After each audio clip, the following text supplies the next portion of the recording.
ಮಳವಳ್ಳಿ ತಾಲೂಕಿನ ಸರಗೂರು ಗ್ರಾಮದ ಶ್ರೀ ಮಹದೇಶ್ವರಸ್ವಾಮಿ ದೇವಸ್ಥಾನದಲ್ಲಿ ಯುಗಾದಿ ಅಮಾವಾಸ್ಯೆ ಪ್ರಯುಕ್ತ ವಿಶೇಷ ಪೂಜೆ ನಡೆಸಲಾಯಿತು. ಇನ್ನು ಈ ವೇಳೆ ಸಾವಿರಾರು ಭಕ್ತರು ದೇವಸ್ಥಾನಕ್ಕೆ ಆಗಮಿಸಿ ಪಂಜು ಹಚ್ಚಿ ದೇವಸ್ಥಾನದ ಸುತ್ತ ಸುತ್ತಿದ ಬಳಿಕ ದೇವರ ದರ್ಶನ ಮಾಡಿ ಪೂಜೆ ಸಲ್ಲಿಸಿದರು.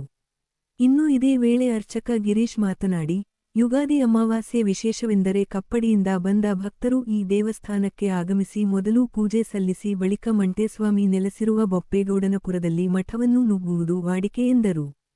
ಈ ವೇಳೆ ಆಗಮಿಸಿದ ಭಕ್ತರಿಗೆ ಪ್ರಸಾದ ವಿನಿಯೋಗ ಸಹ ನಡೆಸಲಾಯಿತು.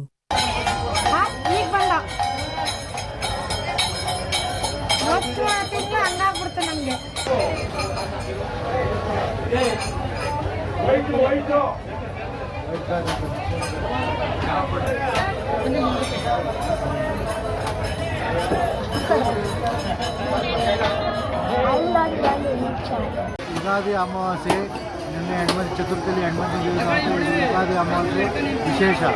ಕಬಡ್ಡಿ ಪರಿಚಯ ಏನು ಹೋಗಿರ್ತಾರೆ ಅವರು ಇಲ್ಲಿ ಬಂದು ಫಸ್ಟ್ ಪೂಜೆಯಲ್ಲಿ ತೀರಿಸಿ ಮಹದೇಶ್ವರ ದೇವಸ್ಥಾನಕ್ಕೆ ಆಮೇಲೆ ಹೋಗಿ ಬೊಪ್ಪನಪುರದಲ್ಲಿ ಮಟನ್ ಹೋಗ್ತಾರೆ. ಇದು ವಾಡಿಕೆ. ಇದು ವರ್ಷ ಈ ರೀತಿಯಾಗಿ ನಡೀತದೆ. ತುಂಬ ದೊಡ್ಡ ಜಾತ್ರೆ.